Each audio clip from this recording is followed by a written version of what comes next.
Are you ready to make smarter investment decisions?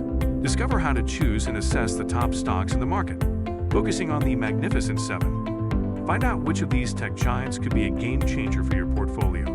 Let's dive in. Welcome back to our channel. Today, we're diving into how to choose a stock and assess its performance to make a knowledgeable investing decision. We will concentrate on the Magnificent Seven, the 7 tech giants that dominate the market.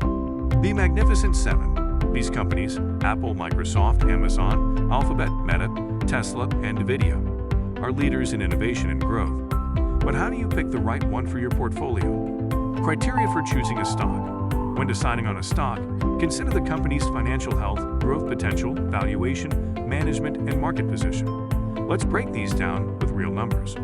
Assessing performance, key metrics. Look at metrics like earnings per share, P/E ratio, return on equity, debt-to-equity ratio, and free cash flow to get a clear picture of the company's performance. Consider Apple Incorporated as an example. In 2022, Apple reported $394.33 billion in revenue and $94.68 billion in net income. Their free cash flow was an impressive $122.15 billion. With a P/E ratio of 29.12 and a P/B ratio of 44.25, Apple shows strong valuation metrics. Under Tim Cook's leadership, Apple continues to innovate and maintain a dominant market position. Always conduct your own research and monitor market trends. Diversify your investments and think long-term. Happy investing!